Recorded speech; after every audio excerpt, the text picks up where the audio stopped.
We're going to start tonight's live Q&A answering the question, should Christians protest things or activities which could lead potentially down the line to actioning out, taking the mark of the beast?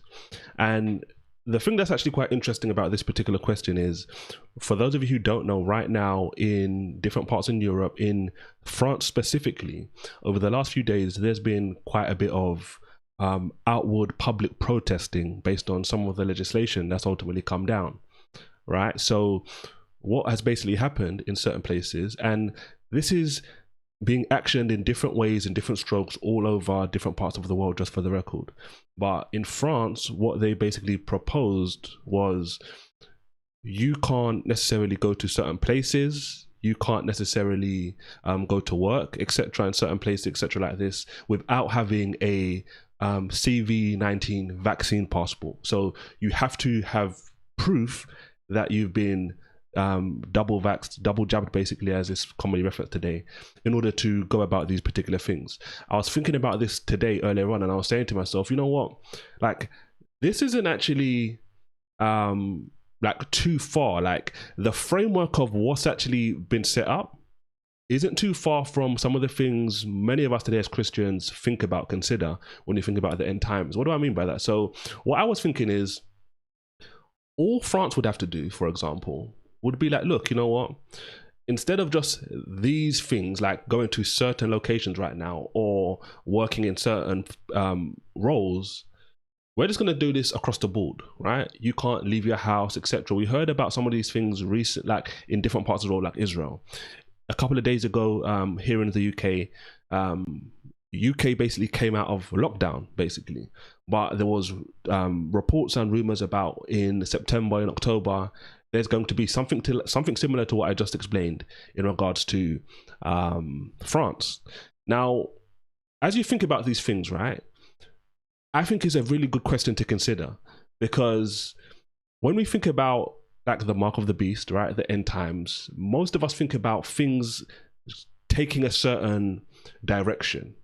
What I mean by that is, in order for we to be in a position where we can't buy, we can't sell, we can't do anything like this without a particular mark, right, whatever that is, then that ultimately means the majority, the whole world is going to be put in a position where they are restricted. And obviously, for those of us coming out of the last 16-18 months, we know there's been a lot of restrictions based on different places in the world.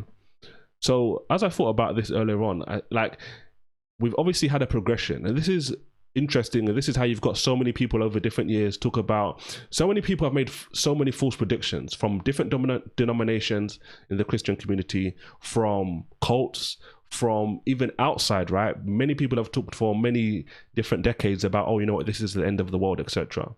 And when the internet came out, right, just to give you a couple of examples, people looked at the internet and said, you know what, this is the beginning of the end, right? The Y2K. And even before this, right, when things like credit cards, debit cards came out, people were saying, well, this is digital, like this is taking your money and putting it on a card which is digital, etc. Some people thought that was the mark of the beast, right? When microchips came out, right, people said, you know what, this is the mark of the beast. Like, this happened over and over again in different strokes and in different waves, right, as time goes on. And the reason many people think like this, especially like from a religious perspective, is because they're like, okay, look, you know what, this sort of technology, this sort of strategy, actually, like it sounds like what we see in the end, right, in Revelation 13, etc. Now, the fact of the matter is, people are protesting all around the world. Specifically, I'm talking about France now, right? And the thing that's actually interesting about this is, those people protesting, are they right, are they wrong? And the fact of the matter is, when you think about a situation like this, we like RFID chips, for example, right? Let me just put it like this. Those sort of chips seem to like give us an insight, okay, how a mark could actually come about. We look at these passports today and we're like, okay, everybody has to have this passport and everybody has to have taken a mark and then a vaccine, right? And then ultimately, now you can ultimately get clearance, you can go around. And because we know that in one sense, having a chip, a RFID chip, for example, could, to a certain degree, get us to where we think the world is going, or we think about something like a vaccine, you know, everyone has to take it, or we can't do X, Y, Z. Should we just protest regardless? Now, the fact of the matter is, when I was thinking about this earlier, when I was saying to myself, you know what, if we lived like that, for example, and just said, you know what, anything that sounded close to the mark of the beast, as we believe it to be from the scripture, anything which went in that direction, if we just protested it and said, you know what, we don't want it, it's like we would surrender so many benefits that we have today, right? And I'm not saying that certain things aren't even evil, or there's evil intentions behind it. I'm not saying that there's not evil intentions behind it. I'm not saying that, but obviously, like, we can't put ourselves in a position where we're just like, you know what, we're going to just protest everything. But at the same time, what we should protest as Christians, right, as non-Christians, we should always focus on what's right and what's wrong, right? So it was interesting to me, and I watched for like a minute or two, right, these people in France, right, in Europe, and they're protesting, and they've been protesting for a couple of days. And it's like they're protesting because they feel that it's an injustice for them to be subjected to taking a vaccine, right, and not being able to go into certain locations if they haven't taken those vaccines, right? And some people look at this and say, you know what, well, no, you know what, you have to do this. Some people will look at this and say, no, you don't have to do this. But at the end of the day, it's the governments in these different places which make the decisions. What I was thinking about, I thought about a biblical example of something like this, and I was thinking about in the book of Esther. Not a lot of people talk about the book of Esther, right, that much, but something that happens in the book of Esther, I think, is like very akin in certain aspects to what we're talking about to start today's Q&A, because in the book of Esther, there goes out a mandate from the king, right, to basically wipe out all of the Jewish people, right? It's a very anti-Semitic law. And what do the Jews do, basically? Number one, the Queen Esther basically uses wisdom and garners protection for her kinsmen, right, and kinswomen, her country, her compatriots. But then at the same time, there's laws made which gives the Jew the ability to defend themselves. So it wasn't like, the reason I bring this up is because it was an example. It's an example in the Bible of where injustice is clearly being laid out, and they didn't just sit on their hands. They didn't just say, you know what, no. They tried in whatever way they could to basically get out, right? They protested, and in that situation, they succeeded. Sometimes you can't necessarily protest to that degree, right? We could look at like the book of Exodus, and there's the Israelites ultimately who are being subjugated, and they're complaining, but at the same time they're in such a subjugation, they can't do anything really about it, so they have to work in hard labor. But the point is, really, when we think about this, to just tie this question off, is what I'd say is we have to think about it from the perspective of, yes, as Christians, we can protest things, right? There's nothing against protesting. I gave you an example already from Esther. But then at the same time, right, we can't just protest things because we think, you know what, this may be the technology that sometime down the line, whether it's a week's time or in 10 years down the line, and we say, well, you know what, well, like, no, like, this could be the mark of the beast, because if we continue to live like that, there would be so many advancements we haven't actually allowed to actually flourish. So that was my thoughts based on just this kind of situation, stuff that's going on in different places in the world, right? And especially specifically France. I've talked about UK and stuff like this, but if more and more places start to try and bring out these particular like rules, really, when you think about it, it's like we're not going to be too far off, right, from not the mark of the beast, right? Because I don't believe in this current format the vaccine is the mark of the beast, right? But this is what I'm saying. Notice the nuance. I don't think we're too far away from like real, tangible, visible infrastructure for where a mass like decree like the mark of the beast could actually make sense. We look at the last 18 months and we say, well, there's vaccines that were going around. There was people all around the world in isolation. Like, we're not at a stage yet, I don't think, where, and we could get there very quickly as well, just for the record, but we're not at a stage yet where these things are set up to a point where everyone in the world will just basically lay down and take a certain situation. So should Christians protest things which may lead one day to the mark of the beast, in regards to like a technology or something like an item? At this present time, if it's unjust, then we should always try to protest. If it isn't something that's necessarily unjust, right, technology or something along those lines, we're not necessarily in a situation where we have to say, you know what, just because this potentially could down the line turn into something bad or be used for evil, we should ultimately decide not to ultimately use it. But that's it. Feel free to put additional questions into the chat section. We can get into live Q&A from the floor. Thanks everyone for tuning in. If this is your first time here, my name is Israel. We do this live stream by God's grace every single week, same place, same time, and try to answer as many questions as possible, all to the glory of the Lord. So let's see. Red Z is here. Thanks for tuning in. Linda's here. Ecosmos is here. OKN is here. Thanks for tuning in. Anthony's here as well. Thanks for tuning in. Feel free, ladies and gentlemen, to put questions in. Let's see what people are saying first and foremost. All right, so Red Z says first, just a head start, he knows that the mark of the beast is prophecy, but we can always try to change it but I guess, can we always try to change it since we worship the author of life? I guess if I'm understanding you correctly and you're saying, can we change like a prophecy? I would say no. Like, if God has said, you know what, something's going to happen in 20 years down the line, right? In 20 years, this is going to happen. If that's God giving you some foreknowledge, could we now pray and say, you know what, this isn't going to happen? That would be obviously that would go against what God's obviously revealing to you in the future.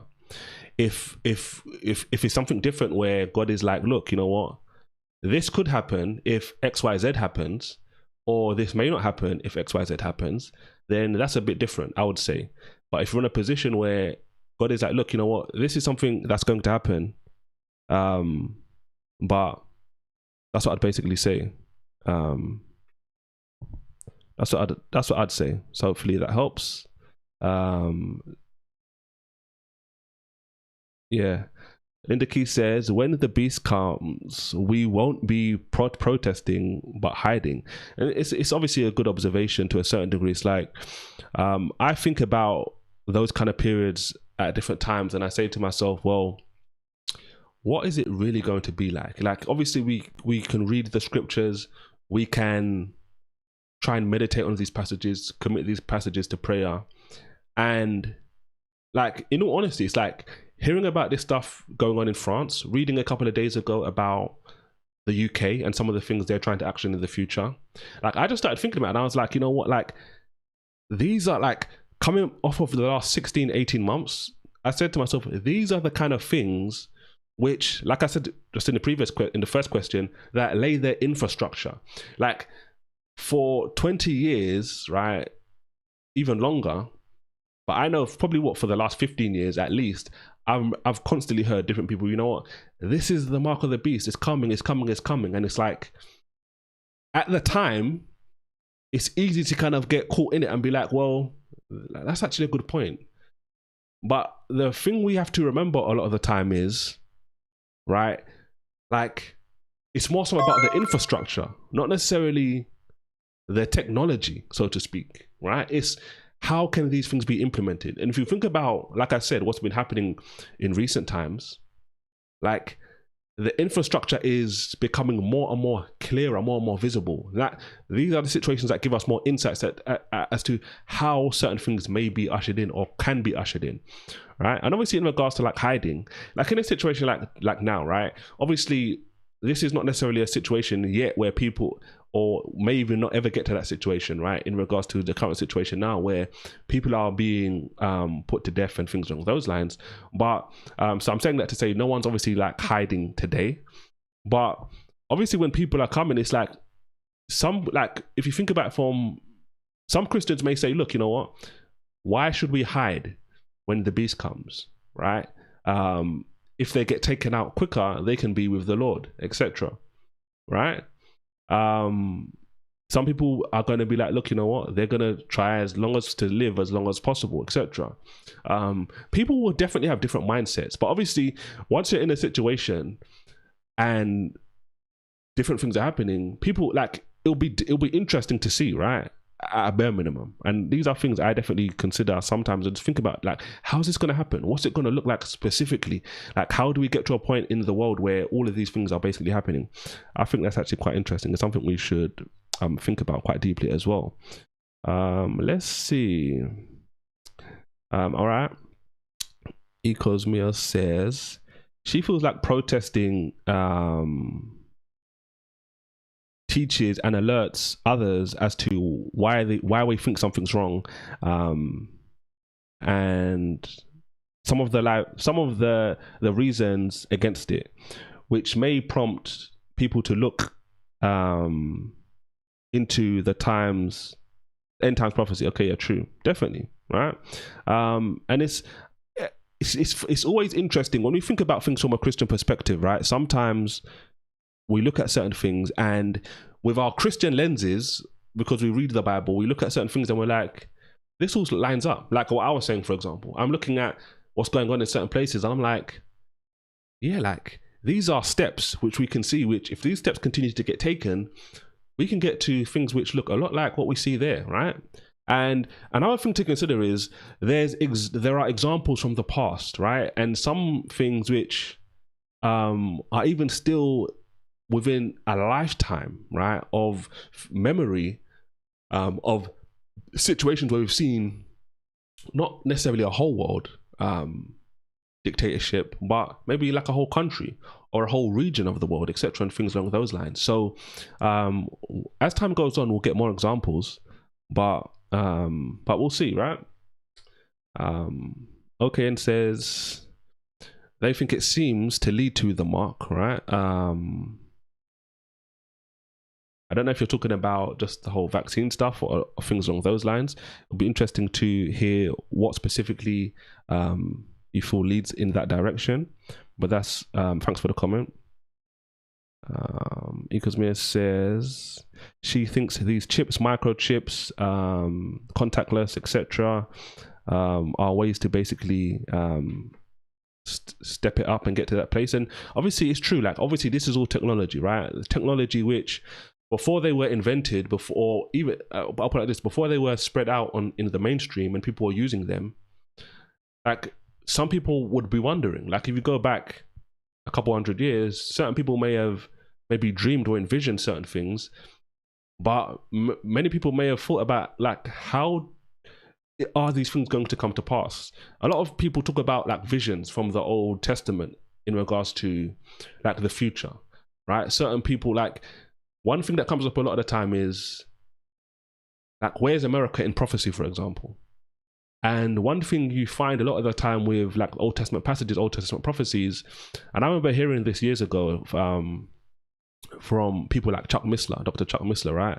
The late Chuck Missler. And he, like, I don't remember one thing he used to say, it's like a lot of the time, people in the Old Testament prophets, they will prophesy and mention like the original nation or the original people, because people change names, people change places all the time, but obviously we can't change our ancestry. So when we talk about, let's say for example, like Japheth, right, one of Noah's sons, right, and his sons basically populated like Europe as we know it today, right? Many of us today, we can say, for example, like, look, you know, the descendants, the people that descend from Europe, right? We can say that. Many people understand Europe today. If I was like, you know what, you know, the descendants of Japheth, not everyone's going to know that. But if you say that 500 years ago, 1,000 years ago, 2,000 years ago, like your ancestry ain't going to change. So those are the things which really kind of help us understand that there are steps, but we have to obviously just be mindful of those kind of things as well. Let's see.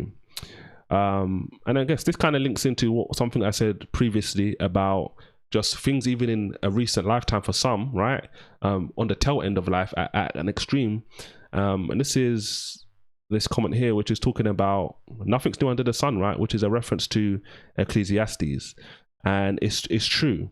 We live in a situation, many people think that like new things are coming. Like new things don't necessarily form. Old things are basically adapted and advanced, right? They don't just make a completely new thing. It's based on previous technology. So as the world develops and grows over time, right, we put ourselves in a position where we're able to now build upon what our ancestors, right, our forebearers in life have ultimately developed and presented to us. So this is obviously quite interesting. Let's see. Red Z says could be leading to Atlantis style before total destruction. We are yet to recreate half human, half beast creatures like Narnia. Interesting, and I guess that goes into Nephilim and all those kind of conversations as well. Let's see. All right, this is a good question. All right, Anthony asks, all right, is it a deceptive move? Sorry, is a deceptive move in a sport a lie? Can you do it, or is it a sin? Now, this is a good question. I think it's a really good question. And I think about it, it's like, is a deceptive move in sports a lie? Like what I'm thinking personally is, what makes it, like, why do we classify it as a deceptive move? Let's say, for example, I'm thinking about just American football, right? A guy running one side and then he kind of jukes left and then goes right? Was that deception? It can be misleading, right? But at the same time, if the way I kind of see it, like, let's say, for example, that same example I just gave, right? A player's running, he's got the football, he jukes left and then goes right. Like, he's obviously gone left, but he's not going like right. Like, he's not going right until he starts going right. So really and truly, it's a difficult question for me to kind of answer just in real time, just thinking about it like this. And it's not something I feel like I thought about before. But what I would say is, I guess deception,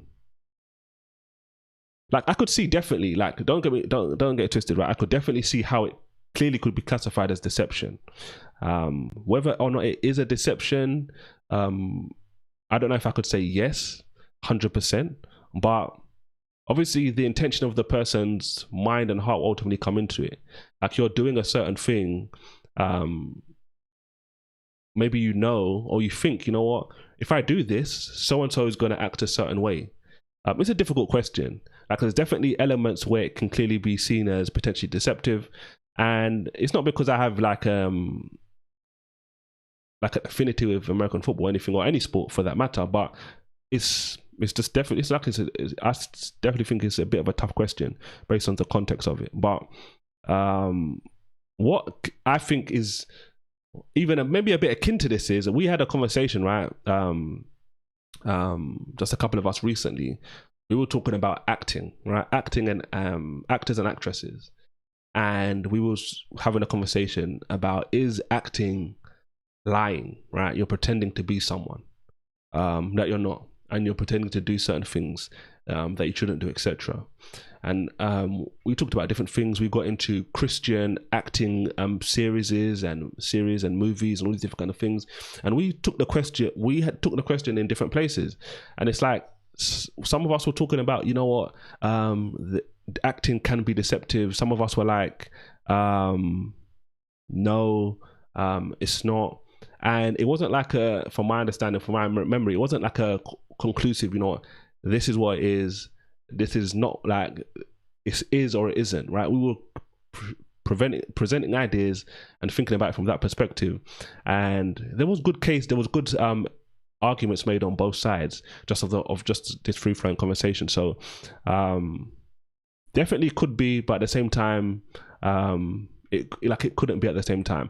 I feel like the reason I brought up the acting example is because I feel like acting is more, I feel like it's more of a direct situation, to be honest. And we were talking about certain examples, right? Like a wife, for example, or even a husband making out, right?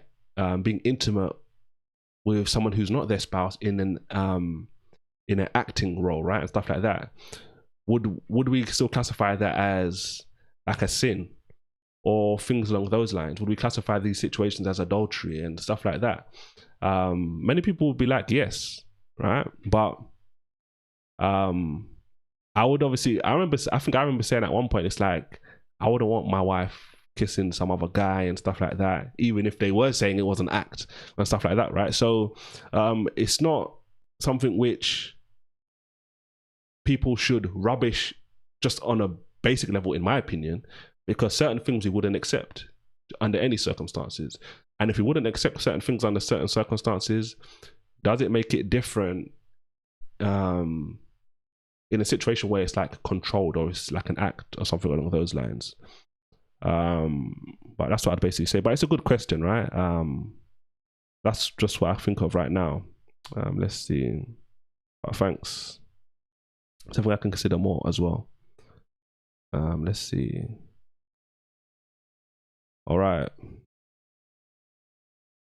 So another question from Anthony is the mark of the beast happening after the rapture or before? Well, I guess the tongue-in-cheek answer to that would be, it would depend on the view you take, right, of the rapture, or let alone if you even believe there's a coming rapture, right? Because there are people that that believe basically all prophecy is done. But obviously, if you believe in a pre-tribulation rapture, that the rapture happens before the mark of the beast, then it wouldn't. If you don't, then it will be happening in real time, right? While the Antichrist is there, etc. That's what I'd basically just say. Obviously, I've kind of been public about this in recent times, that I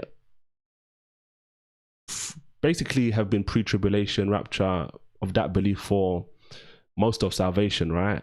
It's not something I've taught on publicly, so I won't necessarily conclusively say now that, you know what, this is when it's going to happen. I feel like, and I've made the decision that I don't want to make like blanket statements on topics which I haven't openly taught on and made it clear this is what my view is and stuff like that. So I guess what I said first probably makes the most sense. Depending on where you see this in the end times timeline, you'd ultimately have that decision to make. One thing I'll say is, and I've said this before, and this is one of the things that I've thought of for years and years and years, is regardless of the situation, whatever you believe, you should be ready, even from this present day, to lay down your life, right? If that's what it needs to be, right, as a Christian, based on whatever situation. So obviously there's a lot of people that want the rapture to be true, pre-tribulation to be true, because they want to escape all of the stuff that is coming. But then there's other people who and this is how I try to live, right? As long as I at least personally believe, forget about publicly teaching, right? As long as I personally hold to that view, right, and I'm more inclined to one particular that view than the other, I would obviously say to myself, it's like, I want to be prepared for whatever situation, because a lot of people make the mistake of thinking, you know what, that's what we need to be prepared for. No, like, there's things today which could put you in a similar position where it's like, look, you know what, renounce your faith, forget about your faith, or lose your life, etc., and stuff like that. So we have to be ready from today. And that's what I'd basically say, just to kind of tie that off. But hopefully that helps. Let's see.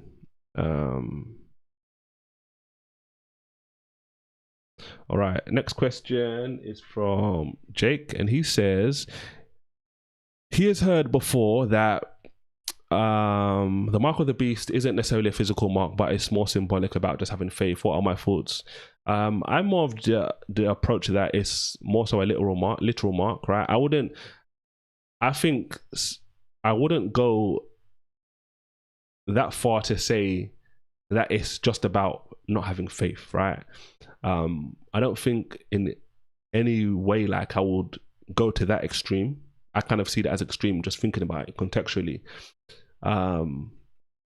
It obviously could not be a physical mark, right? That's obviously a possibility, but I am more so lean towards that it being a physical mark in one way, shape, or form.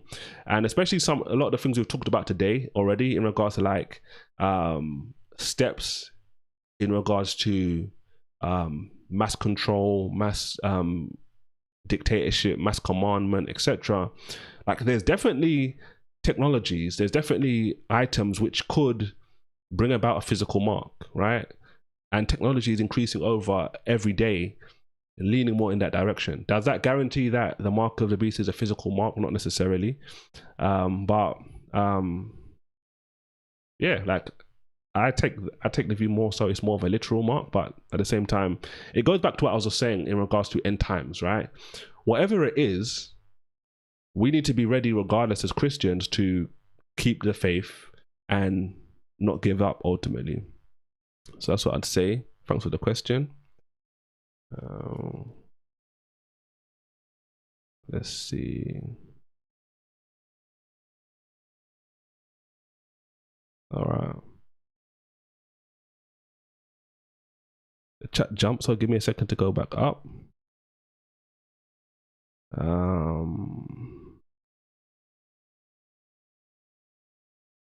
All right, let's see what the next question is.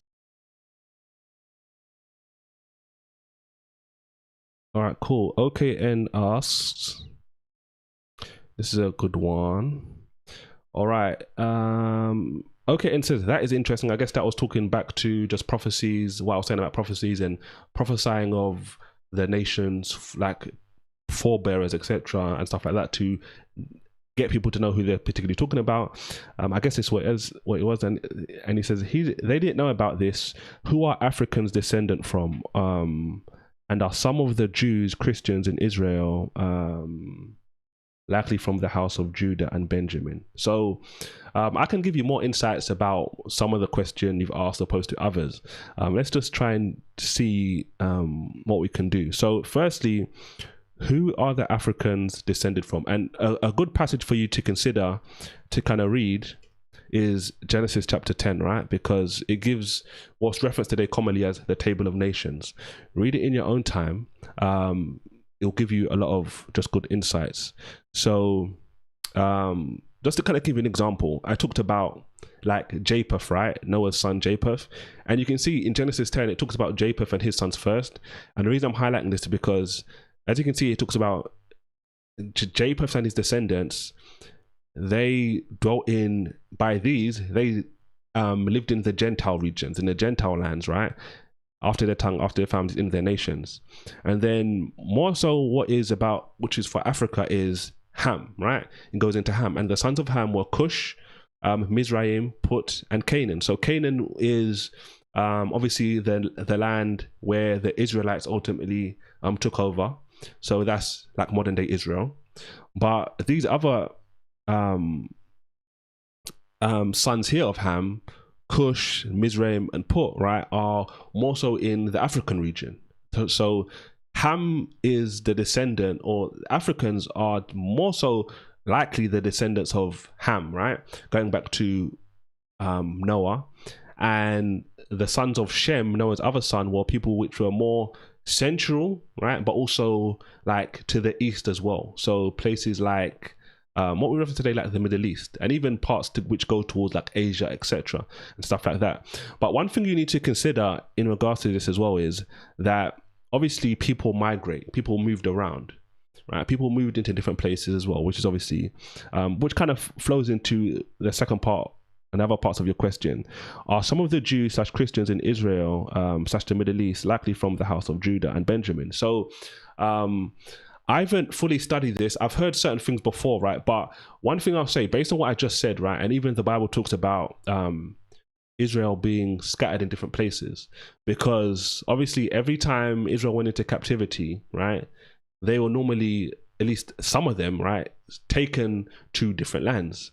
So Israelites ultimately from the tribe of Judah, Benjamin, even other places are all over the world, right? It's obviously extremely hard in many cases to kind of say for sure, like, you know what, this person is a descendant of XYZ, right? It's almost impossible in many cases because there's been so much movement. But to answer that last part, the question of could these people be there, etc. Yeah, they could, right? And also, so they could be in their land, but they could also be other places in the world as well, which is obviously likely. But let's see. Hopefully that helps. Right, Red says it's funny. He first found out about the mark of the beast on the 700 Club when he was quite young. In the show. Is the show still going? Yes, it is definitely still going. 700 Club is going, to my understanding anyway, good and strong, basically. I don't watch the 700 Club. I may have watched a little bit of the 700 Club in recent years, but yeah, I believe it's still running quite fast, but that's what I'd basically say. Cool. So Murray's here. Thanks for tuning in, Murray. Hope you're doing well. Adam always is here as well. Thanks for tuning in. All right, cool. So the next question here is, all right, this is Adam always, and he asked, will I have do a live debate with Deacon Destruction Mode? So for those who don't know, this is a professing Hebrew Israelite. I've done a couple of videos in recent weeks and months responding to certain videos he did about certain things I did, right? So he recently offered a debate for me, and I responded to his offer earlier today, and I was basically just saying it's interesting how he's offering me a debate now based on some of the things he was saying previously about how I'm just looking for fame, etc. But the honest answer is, right now I don't believe I should, right? And as hard as it is to kind of just go against what I may personally want to do, it's something I say all the time, right? As a Christian, you need to be led by the Holy Spirit. So as of now, I don't think it will happen. Obviously, I can't speak of the future, but that's where I'm at right now, personally. So it's funny because it's easy a lot of the time. Like, I could just say yes, but would that be the wisest thing to do if I don't feel I should do it? But I'm just like, you know what, I have to say yes, or if I don't say yes, I'm gonna look like a coward and all these different kind of things. You know, like sometimes, a lot of the time, pride can get the best of you. But I haven't got this far doing things just on my own back. So I'm not going to, as tempting as it is, I'm not necessarily just going to say yes to a live debate just because someone offered me a live debate and stuff like that. Funny enough, I actually got another offer for a live debate with someone completely different today as well. But that's what I basically say as it stands. So hopefully that helps. Let's see. All right, this is a good question. I like questions on this particular topic. Ecosmius asks, what are some good pieces of advice to help someone increase and build their prayer life? So there's a couple of things you can do. I've said multiple times, right? One thing we definitely should do is just start as quickly as possible. So what I mean by that is, if you have no prayer life right now, like you don't pray, you find it hard to pray, you struggle to pray, etc., the first thing I would say is just start praying, right? Write down a couple of things on a paper or in a digital device that you have. You could commit them to your, like, things that you have in your mind, things that you don't like in life, right? That's in your life. And I'll add more to this before we wrap up this particular question, because I don't want you to think I'm talking about a certain kind of thing or going down a certain direction. Certain people who you have bad relationships with, certain people who are not saved. Let's see, the career you're in, right? Or the career you would like to go in if you're not at that age yet. A spouse or a sibling. Different things like this. And then what you'd basically do is you could just commit those things to prayer on a day-to-day basis. And I don't mean even long prayers to start. And this is a mistake. This is a mistake a lot of people make. This applies to prayer. This applies to reading the Bible. In like all different things. Many of us try to, as they say, run before we can walk. Right? Take the example of a child. Right? We, as children, we don't know how to walk. But over time, we see others walking around us and we start standing up, right, and trying to balance. And after we've stood up and tried to balance for a certain amount of time, we start walking, right? My youngest son right now, right, he's in the process. He's been in the process for a little while, but he's trying to basically take the first steps, etc., and try to walk and stuff like that, just under his own power and stuff like that. But that's what I'd basically say. So just take little steps. The kind of examples I gave you, right? For example, when I talked about first, like write things that you don't like about things you don't like in life, and you start praying about those. Like, God, you know what? Are these things in my life because I'm doing something which is making things this way? There's something in my life which you need to reveal to me, which I can remove from my life, right? From a biblical perspective, and it can help me in my life, etc., and stuff like that. So that's what I would basically say. Commit certain things just to note, wherever you're going to note them down, and begin to pray about them on a day-to-day basis. And I would always say, one of the things I've said for years now, I guess, is just pray with like a timer or a countdown timer. You know what? I'm going to pray about everything on this list for like 10-20 seconds. And at the end of the day, prayer is communication. So you're going to be praying about these kind of things. Another thing which goes all in line with what I'm saying is reading the Bible, because I don't want you just to pray and to pray things which aren't biblical, right? Because as Christians, we need to pray biblical prayers. So this is how Christendom has been like damaged and tarnished in so many different ways, especially in the last 20 years, right? With just the supreme rise of the televangelist. And I'm not saying to say all televangelists are evil and corrupt. No, like, but there are clearly misuses by certain people in that arena. Why? Because it's easy for them to prey upon lay, unlearned Christians and get them to think that, you know what, if I quote one verse to you in this particular way without context, I can basically get you to think that you're going to be able to have whatever you want in life just because you pray for it and stuff like that.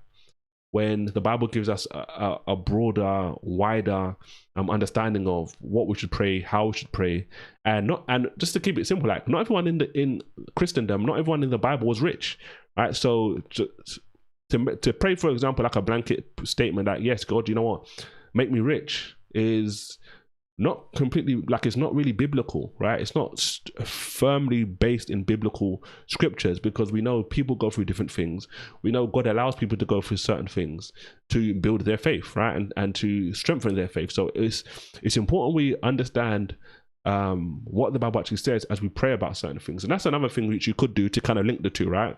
If you're praying about something, or you want to pray about something in a list, you can say, okay, let me just try and look for one example in the Bible where there's something like this, which, so for example, like, let's say, for example, you had someone who was not saved, right? Like a family member or a friend. Like, you could try and look for examples in the Bible of people who were like evangelizing, or people who were trying to intercede for people who were not saved and stuff like that. So for example, like 1 Timothy 2 comes to mind. Paul is there encouraging Christians and saying, look, you know what? Pray for people in different places, pray for rulers, pray for these different people, because God wants all people to be saved, right? People from all regions of life. So we can use that as an example and say, okay, well, I want to make sure today I pray for my local governor or my local like senator or whatever, right? And I'm going to pray just that the people, the Christians around them, are showcasing the love of Christ to them, right? And those are the kind of things that convict them to get saved, etc., stuff like that. So those are examples of how you can use the Bible to help you in regards to your prayer life. Hopefully that helps. Let's see. Let's see.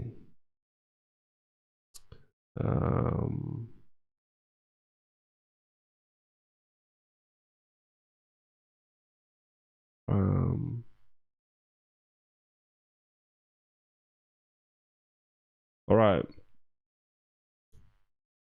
Next question is from Ferez, and he says, how could you say to me that we are sure of the preservation of the New Testament or the only complete manuscript dated around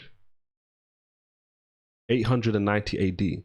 So I'm not sure what manuscript you're talking about in regards to 890 AD. Obviously, we have, as Christians, a wide range of manuscripts going back to the late 1st century, early 2nd century. And obviously, we have short, small copies of manuscripts, right? Small pieces of certain scriptures to larger volumes, right? I guess most commonly referenced manuscripts today are from the 4th century, right? Which are like book format, etc. But to answer the question, how could you say to me that we are sure of the preservation of the New Testament? I guess it, like, the way I kind of see it, there's pretty much three things. Firstly, when we look at like the New Testament documents, right? Firstly, and maybe four things. So firstly, I would say we look at the text of the New Testament. Let's take the Gospels, for example, right? The Gospels talk about the life of Jesus, right?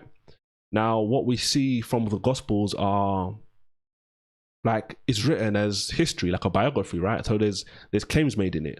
He went to this place. Excuse me. They were at this place. They went to that place, etc. There was this river. There was that river. So when we look at the Gospels, for example, they seem to line up with accurate statements, right? So if we found this book, let's say, for example, we found a book tomorrow, which was said to be written in the year 500, right? 500 years, about 400 plus years after Christ. And the book's writing about certain things and it's just completely off. We would look at this and say, well, this doesn't line up. But then we can look at something else and say, you know what, this actually does line up, right? So that would obviously, in a lot of cases, give you confidence. But what I would basically say in regards to this is, obviously, firstly, there's different manuscripts, right?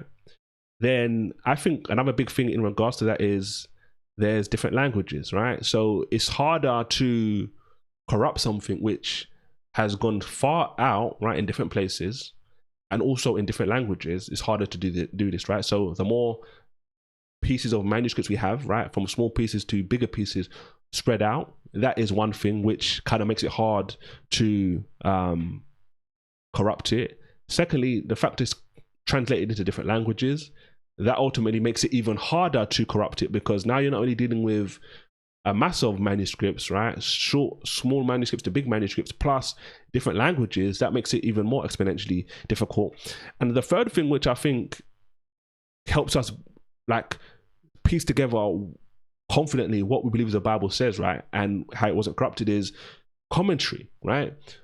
Professing believers, but also, and in many ways, atheists, right? People who are against the belief of Christianity goes a long way as well, because they're not going to go out of their way to help Christians.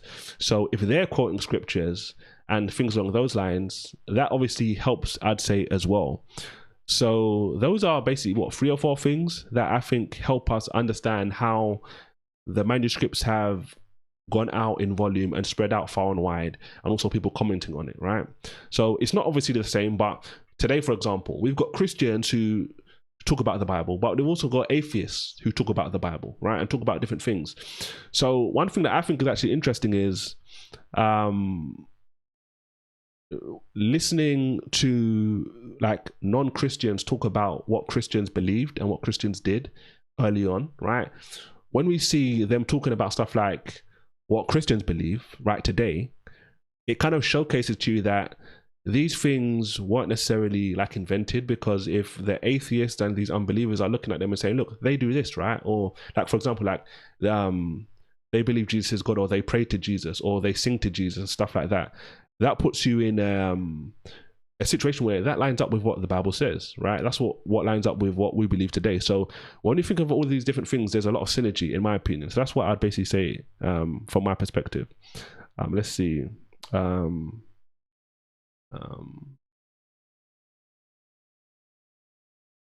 right. Next question, I guess, from Faraz again. He says,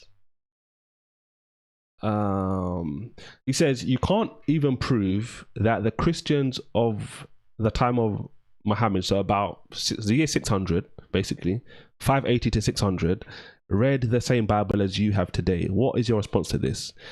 I would say like that is clearly not true. I guess what I'd say next, I would probably debunk that kind of claim, because most of the modern translations today, right, ESV, NIV, NASB, they are heavily based off of manuscripts which go back to the 4th century, right? So when you think about it from that perspective, like, and we're talking about manuscripts which are complete, if not like close to complete, right? Like big large volumes of the biblical text.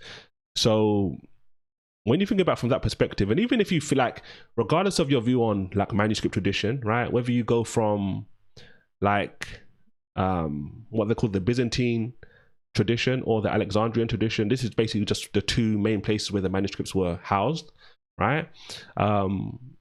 The difference, and this is where I guess based on those translations I talked about today, ESV, NIV, NASB, translation like that, they'll talk about the textual criticism in the Bible. You know what, certain manuscripts say this or certain manuscripts say that. Like, for the most part, you can read these translations. You could read, like, for example, like an ESV and a KJV, which are based on different manuscripts, and for the most part, this thing's going to say the same thing. So the reason I'm saying that is because this is, like, from my understanding, set in stone hundreds of years. Like, obviously there's new manuscripts that come out and more textual criticism is done, but they obviously had a Bible like before Muhammad, right? So if you look at the Bibles they had then, if you look at the Bibles they have now, you can see the synergy. So that's what I'd basically say.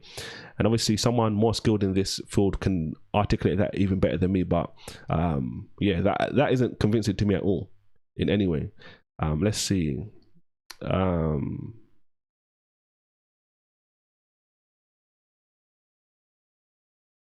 All right. OKN asks, so it's talking about, I guess, going back to Genesis 10 and Shem's descendants populating like regions of Asia and the Middle Eastern region. And OKN is asking, does it mean that speakers of Semitic languages like Ethiopians, Eritreans, I guess you're trying to say, Arabs, are descendants from Shem? Not necessarily, right? Obviously, if like Ethiopia is more so, is obviously in Africa, right? But one thing I'll say is, remember what I said earlier on, people moved around into different places, right? But Semitic languages are, generally the Middle Eastern region. So those languages, like Hebrew, for example, Arabic, they have a lot of similar words, because basically Arabic basically borrows a lot from Hebrew, etc. And that's how languages in a lot of places, pretty much everywhere, work, right? You take the older language and you basically borrow words and you basically make your new language from those old languages and stuff like that. So it may not necessarily be, like, I'm not the expert in these kind of things, so I can't give you a conclusive answer, but just bear in mind, I can't say conclusively yes, because obviously people moved around, people conquer different nations, different places, etc. over time, and then obviously implement the language, etc. and stuff like that. So that's what I'd basically say. Let's see. Thanks for the question as well.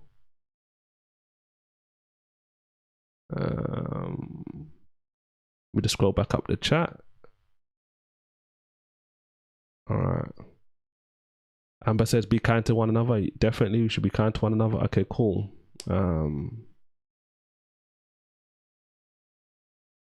All right, this is a good question, especially, I guess, since what we just talked about previously about manuscripts and stuff like that. So Murray asks, what are my thoughts on the NIV translation? What do you say to people who call it the non-inspired version? Some really don't seem to like it. And it goes back to what I was just explaining before about the manuscript tradition, right? So you've got people who are Byzantine, right? And this is translations which flow more so like the KJV, etc., stuff like that. You've got people who are Alexandrian, right? More so lean this way, and they will be more akin to the NIV, the ESV, etc., and stuff like that. So people, so think about it like this: people, you generally get people on both sides. You've got people on the Byzantine side, which some people, not all of them, right, which are just hard on the other places, right? KJV only is people. They're like, look, you know what? Like Murray's saying, not inspired version. Then you've got people on the other side which like don't necessarily go to that extreme, but they will like talk down about like the KJV and stuff like that. And people who are KJV only will like take huge offense. What I would say in regards to this is like, I remember like I did a video probably 2 years ago comparing the KJV to the NIV, and making that video, I think, really helped me in regards to, at least on a basic level, understanding the differences. Because one thing you may not know, this is, I'm talking to everyone here, right? Is obviously in every situation we bring biases into an equation, right? And I've said, like, if you watch any of my videos for a serious amount of time, and if obviously, especially live streams where we talk about this, most people know that I really enjoy using the King James Version, right? I don't consider myself KJV only, but I really enjoy the translation. And the reason I'm saying that is because when I did that particular video, it's like, I thought about it and I said to myself, well, and this is how people need to think, regardless of where you stand, right? It's like, the big claim normally is, translations like the NIV, they remove verses from the Bible, right? People on the Alexandrian side say, you know, those other manuscripts, they added things to the Bible, right? This is the whole science, the whole industry of textual criticism, trying to go back to looking at the manuscripts and saying, okay, what did the Bible say, right, in its original form, right, and through the manuscript tradition.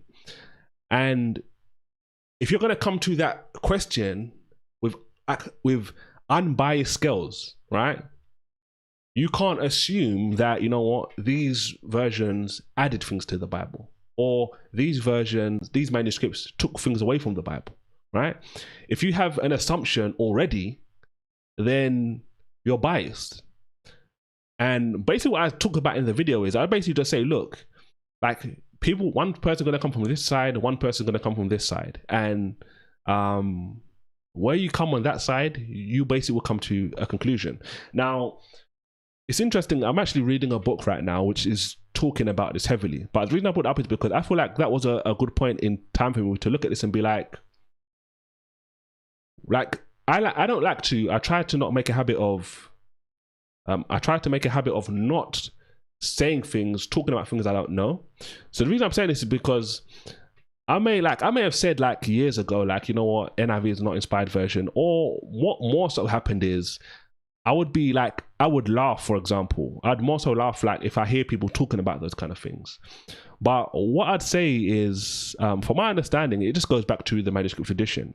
I wouldn't, from what I'm reading, the book I'm reading right now is talking a lot about, it would be more akin to not liking translations like the NIV and stuff like that. But what I would say personally is, it just comes down to the manuscript tradition, right? People swear by the corrupt manuscripts that were used to translate the NIV. Obviously, from my position, I can't say, you know what, that's true, right? Because I haven't studied those manuscripts in that detail to say, yep, categorically. Vice versa with like translations that came down, manuscripts that came down, manuscript tradition which came down to stuff like the KJV, right? In that deep detail where I would think, you know what, I've studied this enough to confidently say these claims are right, one way or the other. But as I said previously, read the ESV, read the KJV. Like, it's not, for the most part, something completely different. The bigger change I see is from the KJV to modern translation, is just the language, right? You're talking about English from 400 years ago to English from 20, 30 years ago, right? So ESV and stuff like that are easier to read for us today because this is the lingua franca, the language we are more accustomed to speaking today. But I'm at a position where I can say, you know what, it's a non-inspired version. Like, I could say it in jest, and I could say it, but I'm not studied enough to say, you know what, yes, like this is a blanket statement I can say, and I would be foolish, I think, if I'm just going to be honest, if I was just saying stuff like that. But that's what I'd basically say. So people do obviously not like the translation. Christians use different English translations. So what I would say is, I don't know too much about NIV, right? Just being honest, I haven't read it cover to cover. I haven't read much over the years in the NIV.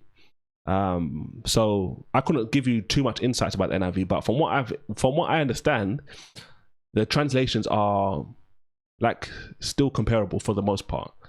Once you get past the updated and the language and all that kind of stuff, right? Just modernizing, the actual translations aren't drastically different. In like, there are places where it's drastically different. There are obviously omissions, etc., and stuff like that. But that's what I'd basically say. I'm more familiar with the ESV out of like more of the modern translations. And it's like I said, it's more so just different language. But if you read both of the translations together, for the most part, you're going to see, okay, you know what, they're coming out basically in a very similar place. You will get to key places where it's like, you know what, some manuscripts don't have this in this and etc. and stuff like that. But that's what I basically say. I think in recent incoming months and weeks, God willing, by God's grace, I'll probably talk more about this as I dive deeper into this particular book, and read other books which come from the opposing view as well. So that's what I basically say in regards to that. But hopefully that helps. Let's see.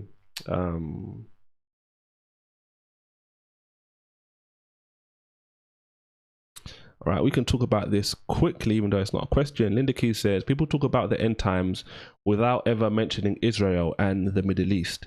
Yet all through the prophets, that appears to be the focus.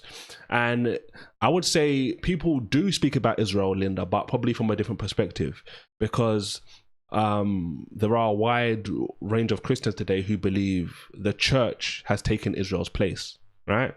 So when you're talking about things that's happening to the church, everything you may like from your perspective in regards to the Old Testament prophecies in Israel, imagine if you like transfer that onto Christians, right? That would be like the equivalent in many people's today's eyes. Now, I'm of the opinion personally that Israel is still Israel, right? And Christians don't replace the Israelites, the nation. No, I think there's at least minimal, like there's at a bare minimum minimal distinctions, right? That's what I'd say personally. So people I listen to coming up to a certain degree, even still to today, I'm still focused on, not as much as I could be or should be, what's going on in Israel, because I believe Israel has a big part to play in regards to the end times, similar to what Linda Keys is basically mentioning. But yeah, like from that perspective, that's why, one reason anyway, why not a lot of people talk about Israel per se. But obviously Israel's all over the news, right? And there's a reason why it's all over the news, just for the record. Let's see. I'm all right.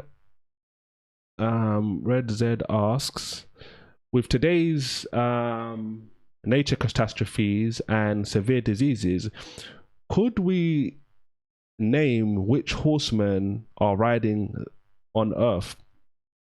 And this is basically an allusion to Zechariah first, but also Revelation, where it talks about different horsemen, right? They're referenced today generally as the horsemen of the apocalypse, the four horsemen of the apocalypse, basically. If memory serves me, you've got a red horse, a white horse, a black horse, and like a pale horse, which is like pale green, etc. And they symbolize different things. But I would like, personally, with my kind of view on end times, I wouldn't necessarily say like, I think those things are more future, not necessarily for now. But that's what I'd basically say. Like, obviously, all of the evil, for example, that happens in the world is coming from the same spirit, right? The father of lies. So we talked earlier about, and I guess it was Red said that mentioned it as well, nothing new under the sun, right? These things are just new wrinkles of the same old tricks, right? And stuff like that. So the same things are going to happen. It talks about it in John's gospel account, famous quoted passage, right? The enemy comes to do what? Steal, kill, and destroy.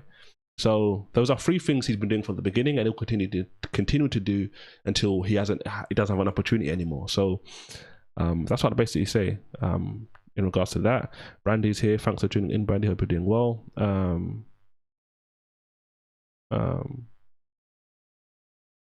All right, cool. Next question. This is an interesting one, and this is from Ikazmir. She says, "Can you define gossip? Where does talk and maybe concern venture into gossip?" So I think you can get into gossip extremely quickly, right? Oh, you know what? Have you heard so and so? What happened? Like, that's not necessarily gossip yet, because you're just, you know what? Did you hear about XYZ? When the person says no or yes, what comes next, I think, is typically the first real situation, real opportunity for gossip to occur. Now, someone could come with the intention to gossip from the get-go, right? And obviously in that situation, then that's the spirit they're coming under, to gossip. But if someone, for example, says, look, have you heard about XYZ, right? And then someone says no, or someone says yes, and then you start talking about things which you don't know to be true. You heard something. Oh, I heard that XYZ, and then XYZ, XYZ. That is when you could get into gossip, because you're speaking about things, number one, which you don't have full understanding about. You don't have the full package, let alone, like, you don't even have a serious amount of the package to really decipher and start discussing these things. The moment you stop, you go away from fact and you start deviating hard away from facts, and you're just speaking what you think or what you've heard or what someone else told you that you haven't necessarily verified, that's when you're deep into gossip, because you're just literally gossiping about someone. Then you're not, this is a fact, this happened, this is the evidence, I have to prove it, etc. That's where gossip will come into play. That's what I'd say. Let's see. All right, cool. So Anthony adds more based on his original question he asked me about, is doing a deceptive move in sports considered deceptive or considered a sin. He says he thinks that in the context of a game, it's not a sin due to it not being a verbal, like a verbally speaking to someone and misleading them. It's more like you outsmarted your opponent in a game. What are your thoughts? And I guess I kind of went there to a certain degree. I wouldn't go as far as to say because it's not verbal, right? You can deceive someone verbally, right? That's, many would say that may be the common way to deceive someone, but you can also deceive someone by silence. You could deceive someone with your actions, right? And stuff like that. But yeah, that is obviously an argument to say, well, you know what, this isn't deceptive because I'm not necessarily saying something. But it wouldn't be just fully conclusive in my opinion, because like I said, you can deceive people in other ways as well. Let's see.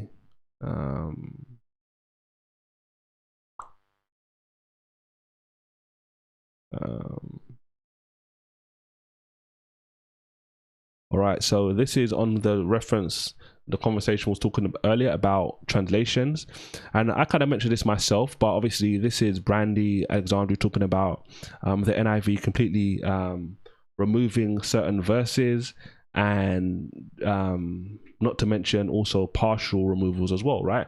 And there's multiple different things. I can't remember all of them, but obviously there's omissions, there's partial omissions, there's moving words around, which you find in manuscripts, not only just manuscript for NIV either, just for the record, and obviously using completely different words. But again, it just goes back to what I was saying previously, right? Depending on how you view the evidence, there's really three conclusions I think you can come to. when you look at the manuscripts, right, and the experts that do this, they either come to the conclusion that this is proof that verses were added, right, and we know they were added because the evidence shows this. Others will say, no, this is proof that these verses were taken out, and this is the evidence we use to show this. And then you've got people who may be somewhere in the middle, right? Not fully on the left or fully on the right. And they're like, well, I want to look at all of this evidence, and I can't fully know for certain if it was taken out or added. But based on this, the probability of these manuscripts, it really just depends on your view of the manuscript tradition. Like, that's really what it comes down to. So, as Brandy said, and as many people will say, look, these are taken out. But what if they were never there in the first place, right? That's a question those people on the Alexandrian side, the NIV side, are going to say. If these verses were never there in the first place, then if they were never there, they could never be taken out. What does that mean about the other manuscripts, etc.? So I'm not necessarily like saying this to kind of just defend the other side, like, you know what, or that side to say, yeah, like I'm on their side, but more so just trying to be honest with the things that I've learned over the years and realized over time in regards to trying to really seek for truth and stuff like that. And these are the kind of things they're going to say. So we always have to be ready to kind of think about what someone else is going to say on the opposing side of the argument, because like we can't just argue in our own little worldview and say, you know, this is actually true, but why is it true? And that's what I've realized over recent years. It becomes more difficult when you're not just arguing in your own mindset, in your own belief, and you're looking at other arguments and saying, okay, do I have answers for that argument? If you don't have answers for the argument, then why don't you have answers for the argument? Is it because of their arguments true, etc., and stuff like that? And this applies to manuscript tradition. It applies to other things as well, just for the record. But these are kind of things you realize over time as you grow in different areas. So just hopefully that helps. Abraham's joining us. Thanks for tuning in, bro. You're doing well. Let's see.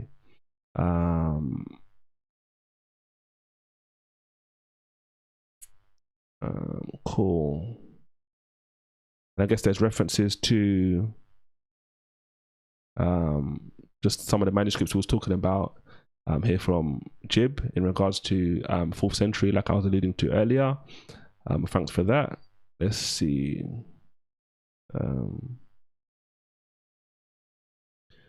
And yeah, obviously Jib is also referencing early church fathers, and I mentioned that as well, right? Obviously another thing which helps is you got the professing Christians, but you also got the non-Christians who don't believe and are referencing.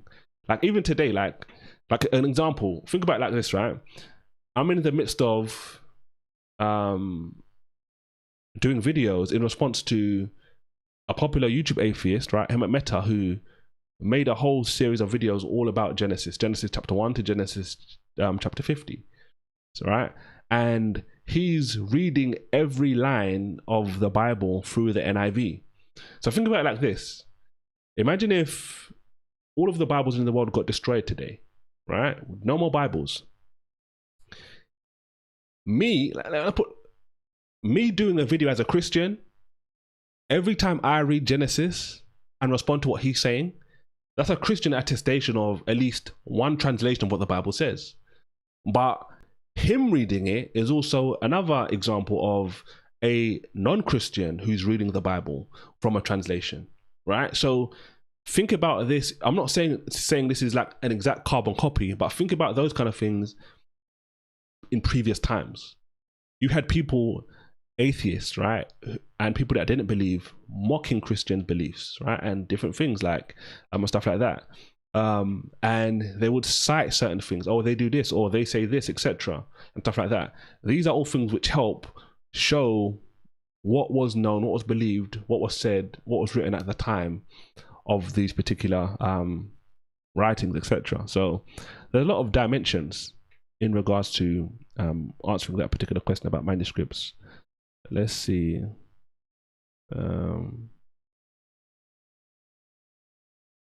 All right. Question from Fares.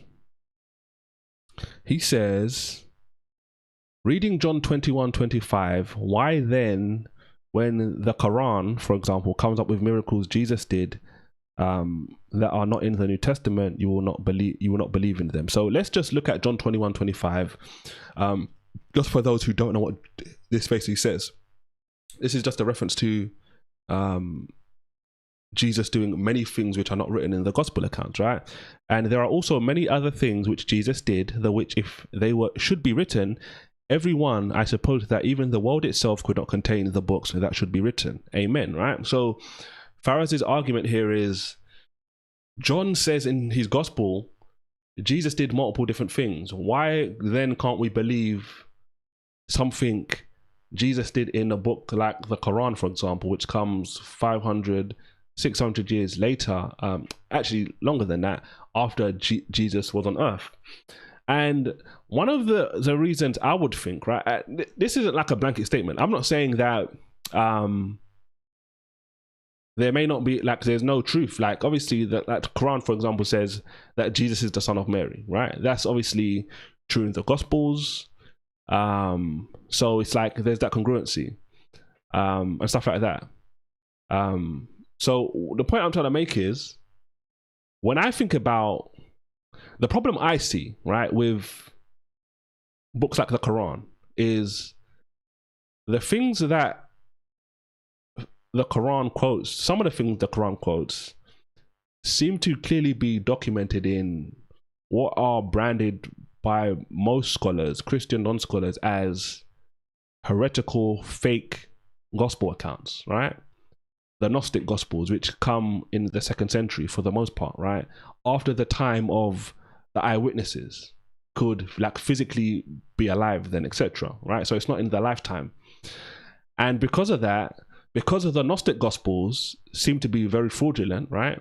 I talked earlier about like the 4 gospel accounts, right? And they mention names and they mention places. They mention a lot of names and a lot of places. And they seem to get the names right and they seem to get the places right.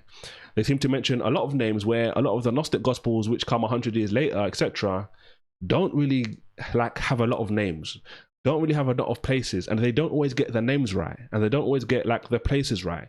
So that's why a lot of people look at these 4 gospels and they look at like Gnostic Gospels that's referenced today, and they're like, yeah, but these are fraudulent. They come from later. Now, if they come from a later period, it doesn't mean that everything guaranteed is false, but the likelihood is, if you read a book, go back to the example I gave earlier on in the live stream. If we find a book tomorrow and it says, it claims to be written in the year 500 AD, right? 500 years after Christ, etc. And we read the book and we go and look at other sources we have from the year 500 and it's just not lining up. It wouldn't guarantee that it's fraudulent, but the evidence would seem to suggest reasonably that this doesn't add up. But if we've got another book and it's lining up with the things of the time, we are going to be more confident than this. So when we think about that, it's not to say that any other book which talks about Jesus is going to be right or wrong or things along those lines. But if it doesn't seem to come from a credible source, and then the Quran is using it, right, whether Muslims like that or not, right, that's where it becomes problematic. Because if I use a fraudulent book, which is widely regarded as fraudulent, and I say, you know what, these are true, how true would you take that testimony? You would think, you know what, well, this is like a dubious source, and this thing is using that source, so it's most likely wrong, and that's where it kind of goes. So that's what I'd say in regards to answering the question. It's not necessarily that other places can't talk about Jesus, right? Many Christians talk about, and I've mentioned this in today's video, not necessarily about Jesus, but from an atheist perspective, you've got atheists which talk about Christians and stuff like that, right? And they say a lot of stuff which lines up with what Christians believe, right? And what's in the Gospels. So that's something you can have even more faith in, because it's not only like a Christian who's saying these things, right? And think people that believed in Jesus, but you've got people that don't believe in Jesus corroborating it, right? This, like, the prime example is like the crucifixion, right? And I know this is another example which is, I think, is good, because the Quran basically, like most Muslims, if you speak to them about this, they'll say that Jesus wasn't crucified, right? And the problem with this is the Bible says Jesus was crucified, and atheist historians, people that were not Christians, say Jesus was crucified. So it brings a dilemma. Now, what someone has to do in that situation is, do I disregard all of this evidence on this side and just say, you know what, this is the religion I believe in, and because I believe in this religion, I'm going to wipe out all of this in real time, right, and close to the time evidence, and just say, you know what, this evidence, or it presented as evidence 600, 700 years later, supersedes everything from here. Some people will say, okay, yeah, I'll take that. Many people will be like, nah, that doesn't make any sense. I want evidence closer to the time, right, etc., and stuff like that. And this even goes into the manuscript argument we've been talking about today in today's live stream, because that is the claim that people that translate the NIV and those translations say, you know what, these are our oldest complete manuscripts. And because it's the oldest and complete, they say, right, or some of the oldest, right, let me speak more correctly, we should put more weight in them. Whereas others will say, well, they may be old, but we want to focus on the wide variety of manuscripts we have and make a decision that way. If you have something from an older period in time, it's not that we'll just always say, you know what, take the early one. But it has to be, I would say, from my vantage point, if you're going to make a claim later, right, after the fact, years after the fact, you need to come with some extremely overwhelming evidence that all of these people got it wrong, etc. And that's what I'd basically say. So these things can be really interesting. Let's see what else we have in regards to questions. Hopefully this has been very beneficial to those who are ultimately here so far. Let's see. All right. We're going to Deuteronomy, it seems. So let's go there quickly. And this is a question from Jake. He says, should I stone my child when he is disobedient? Right? Excuse me, in reference to Deuteronomy 21, right? And this is the passage right here. And it says, and all the men of his city shall stone him with stones, that he die, so shalt thou put evil away from among you, and all Israel shall hear and fear. So basically this is an example in Deuteronomy where the judgment, a particular judgment was you would stone a child if they're disobedient. Now, if you know me, you obviously know what I'm going to say. Let me make sure it's up. Right, this is the passage right here, Deuteronomy 21:21. And if you know me, right, I'm always going to say, right, context, because context gives you a lot of insights, right? And I see a lot of people misuse this. I'm not saying Jake misuses this, is misusing this. Obviously, I don't know his intent, but the reason I say this is because many people try to present this as if this is like some young baby child, but the context disagrees. Why? Because when you scroll up, what does it talk about, right? It says, if a man has a stubborn and rebellious son, which will not obey the voice of his father or the voice of his mother, and when they have chastened him, will not hearken unto him. So already, first and foremost, this isn't a knee-jerk reaction. This is something which hasn't listened, right? Number one. And then ultimately has been punished, right? Chastisement, discipline, but still will not listen. Then, right, there's more. Shall his father and his mother lay hold on him and bring him out unto the elders of the city and unto the gate of his place. So you go to the gate basically where judgments would ultimately be made, right? You bring a case to the gate. And this is what I was saying is even more context, because it's clearly not a young child, right? What does it say? And they shall say unto the elders of his city, this is our son, a stubborn and rebellious, right? He will not obey our voice. And this is the key part. He is a glutton and a drunkard, right? So doesn't listen, doesn't take correction, eats food, is a waster basically, and is a drunkard, right? They're an alcoholic, right? They're just going off on the deep end. And then 21:21 says, and all the men of his city shall stone him with stones, that he die. So shalt thou put evil away from among you, and all Israel shall hear and fear, right? So admittedly, very, very tough judgment to a certain degree, but not one that comes just as a knee-jerk reaction. Oh, you know what, this is my baby child, etc. So the reason I said did that in firstly in that sense is because I want to kind of give you the context, right, and to always be thinking about what the Bible says contextually in regards to this. Obviously, one thing I say is obviously as Christians, we're obviously not under these laws per se, right? So we don't have to obviously do this. We're not, and especially we're not even in a situation where Christians can make judgments, could even be at any position to make judgments like this anyway.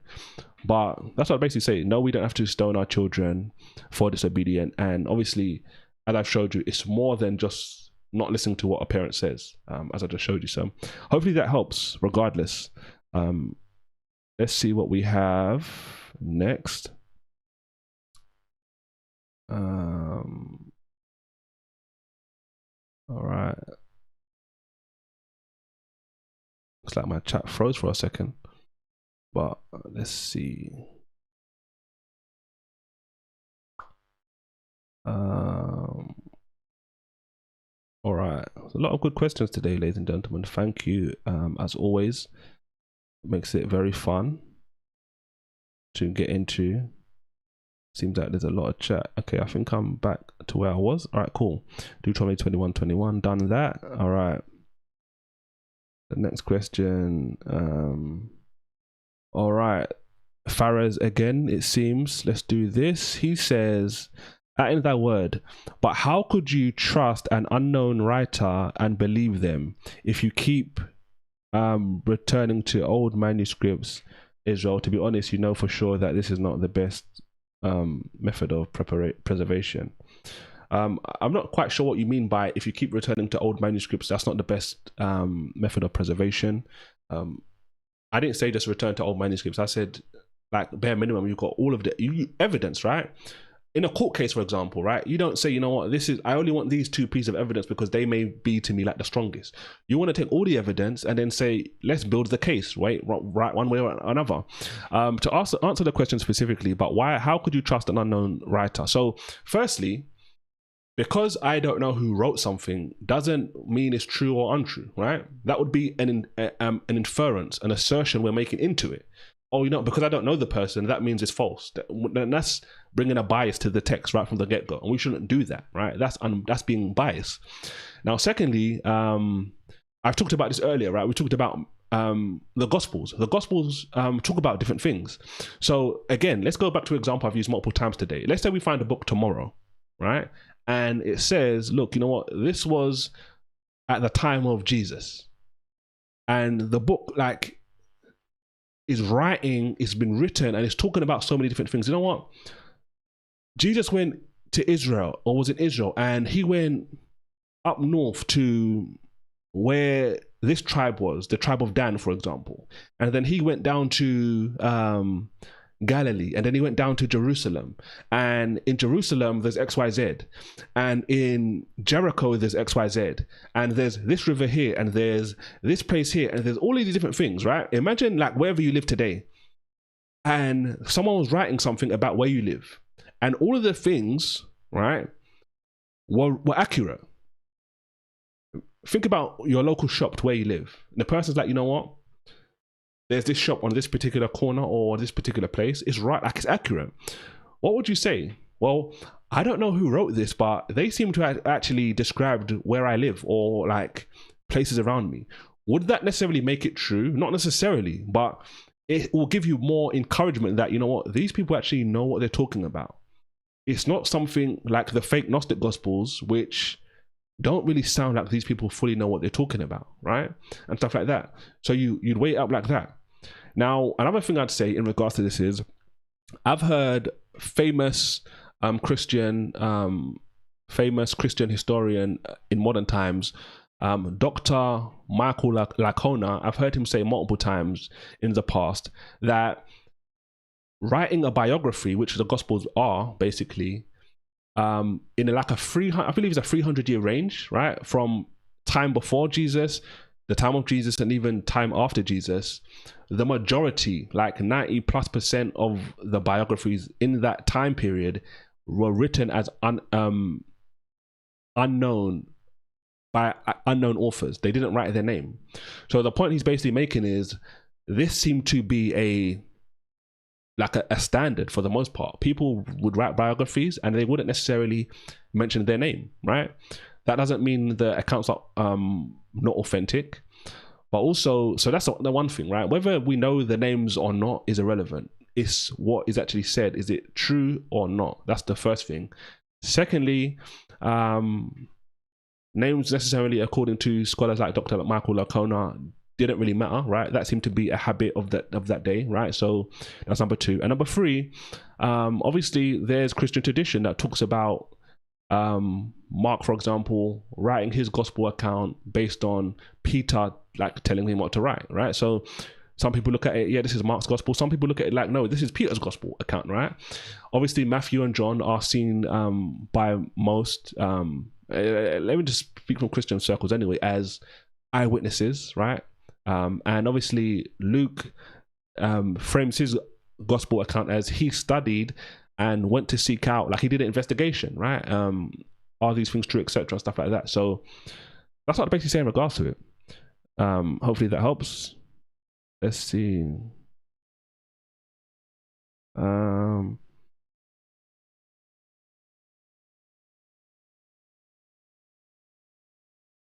Let's see. Farah says, you don't know the history of the man who wrote it. Returning to manuscript is not 100% good idea for preservation, and you know that. I don't know if I can agree and say I don't know. Using manuscripts isn't a good idea. Why wouldn't it be a good idea? Whether I think it's a good idea or not, first and foremost, I think is irrelevant, because it's submitted, for example, like in a court of law as evidence, right? It's not something you just disregard. You'd look at it and say, okay, this is what people are writing. If we are going to just disregard manuscripts, then how much of history, pretty much all of history, is going to be discounted? Because all of these things, until we got videos, right, to video proof certain things, are based on manuscripts, right? Someone wrote a book, someone wrote on papyrus, and even before that, people were writing on clay tablets, right? People have been writing on things for years and years and years and years, for millennia. Today we write on books. Today we write, so to speak. We record videos where we can see and authenticate it to a better degree. But this is evidence. This is the modern day evidence we use today. Back in the first century, they were writing on papyrus and stuff like that. That's what they used then. So that's how it basically runs. But that's what I'd basically say in regards to that. Let's see.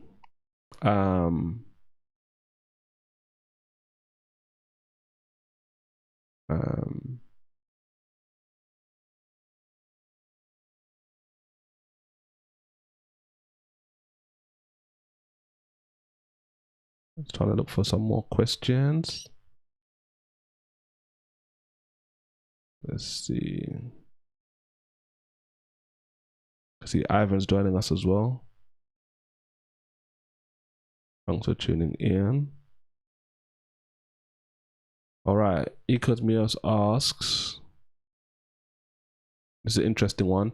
Do I believe that there are giants in/on the earth today? If not, where do they go, and how do you think they'll return? So what I was going to say before I even read the whole question was, obviously, one thing which could kind of steer this question is what you believe about Genesis, passages like Genesis chapter 6, which refer to Nephilim, right? Giants in the earth, etc. Some people believe they were just these giants just in and of themselves. Some people believe it was through some crazy activity between angels doing nonsense with females, humans. I'm more of the Nephilim view, right? Which the angel human view, right? And the reason I'm saying that is because Jesus talked about the return being like the days of Noah, right? And the days of Sodom and Gomorrah. Some people take that to mean that means that there was Nephilim then, there's going to be Nephilim in that time as well. Do I think they're giants today? I wouldn't necessarily be like surprised if there were, just to be completely honest. But I know there's people that have documented certain things and stuff like that. I haven't looked too deep into it, but I'll just say I wouldn't be surprised if there were.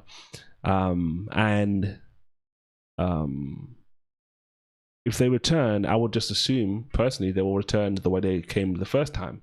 or previously.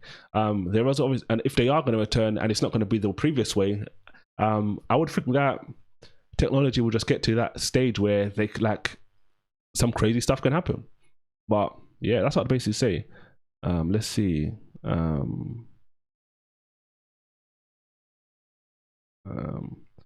me do one more, ladies and gentlemen, and then we can wrap it up here. And apologies if I miss your question, right? And I'm not able to get to it today. Let's see. Trying to scan for a Q.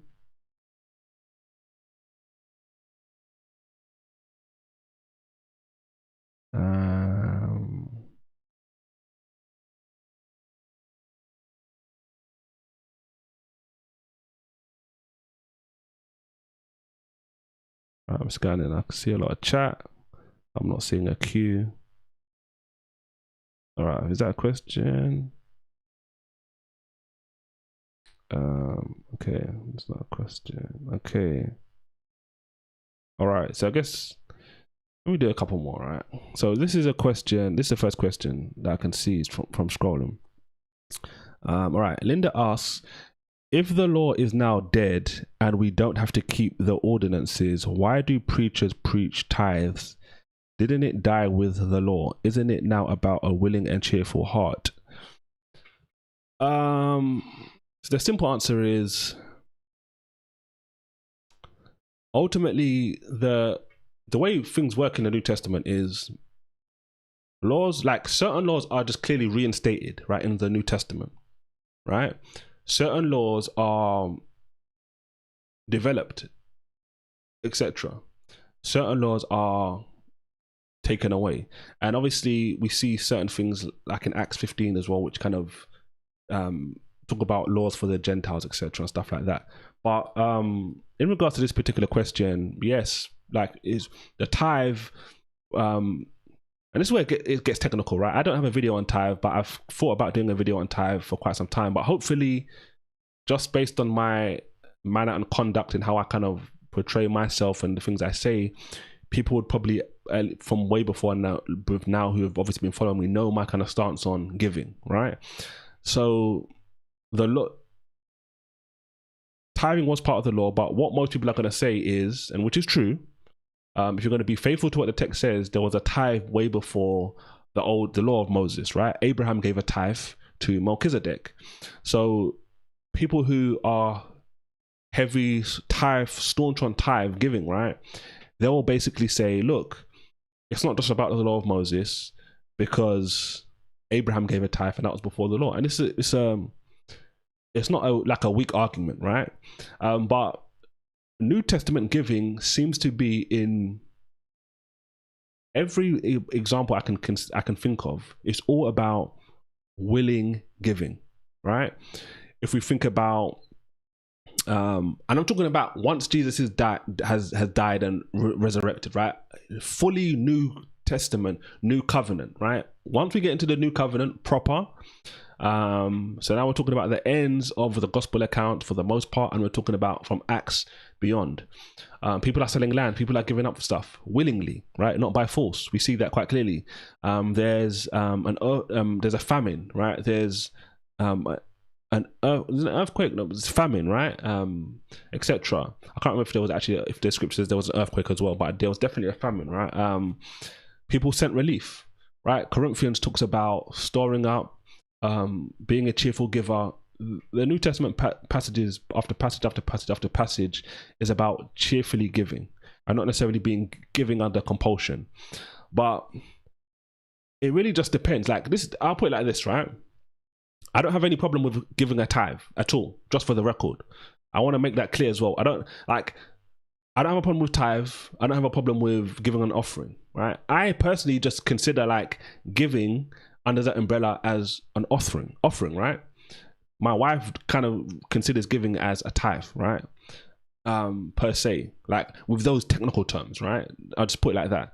So it's not like she's like, we have to tithe, and I'm like, no, we have to give an offering. We both mean and we both believe that we should give, right? How much we obviously and decide, and what we give as well, because it's not just about money. And the tithe wasn't even for the most part about money either. Anyway, it was a different kind of economic system for the most part. They had obviously gold and silver and stuff like that, but obviously it was produce and stuff like that as well, which obviously played a big part. So the reason I'm saying that is I don't have a problem with tithe. I don't have a problem with giving offerings. If you go to a church and they're like, look, we're taking a tithe and offering, I don't see that as an issue. But because there's people out there that want to give a tithe, right? They want to. There's people that want to give an offering, and the offering is the tithe plus more or maybe less. So it's really just technical terms. The problem I would have with a tithe is when someone is like trying to forcefully say, look, you have to give the tithe. If you don't give the tithe, you're not saved. Or if you don't give a tithe, like you're deep in sin, or you're being greedy, or etc. along those lines. There are many people who are greedy and don't want to give any money, right? There's many people who are greedy and give, thinking they're going to get money back.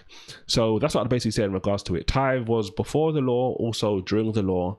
And in the New Testament, it's all about giving cheerfully and willingly. The only reference in my mind I think about in regards to tithe in the New Testament is in Hebrews, where the Hebrew writer is just talking about how, again, alluding to what I alluded to, Abraham gave tithes. And he's really just talking about the priesthood, the better priesthood, right? Being in Jesus. So that's what I basically say. Giving should be freely, and I try to make that habit myself and say this like to my detriment, at least according to the flesh, right? Because I obviously know I could say things in a certain way and frame things in a certain way and kind of try and compel people to give to my ministry and support my ministry, right? But I'm more so of the perspective, right? Look, I want you to give because you feel like, yeah, I'm led to. I feel like the Holy Spirit is leading me to give to the ministry. That's where I'm more interested in, even though if I'm always just like, yeah, just give, you need to give to me, blah, blah, blah, etc. and stuff like that, that may get more people to give, but it may get the wrong people giving, which is not what I want anyway, right? Even though it may mean less money and less equipment and less books sold to the ministry and etc. stuff like that. But hopefully that helps. Let's see.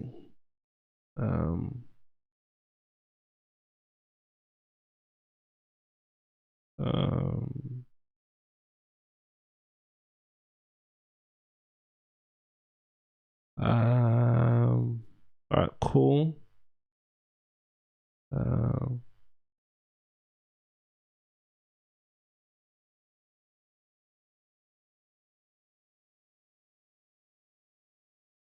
All right, cool. Linda says Abraham gave of basically the spoils of war, and he only gave Melchizedek 10%. He gave the kings of Sodom 90%. Well, obviously, I guess more so just to speak on the 10% that he gave to Melchizedek, because that's what the tithe is, right? That's where it comes from, 10th. Yeah, that's what I'd basically say in regards to that.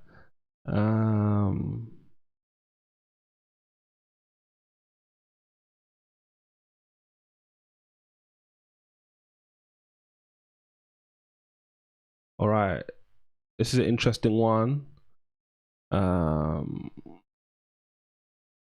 Justice says, I guess that's like justice, I would assume. They say they're not Christian, but they believe in the Messiah, Yeshua, Jesus, as we reference him today in most English-speaking countries. And they think that everyone should resist medical tyranny, which I think most people would agree to that as well. So, ladies and gentlemen, I think, yeah, like we've caught up with the chat. I don't see any more questions. Hopefully I answered all of the questions that were there. So we can wrap it up there, ladies and gentlemen. Thanks everyone for tuning into today's stream. Hopefully this was a blessing either way. And until next time, just stay safe and stay prayed up. See you soon. God bless.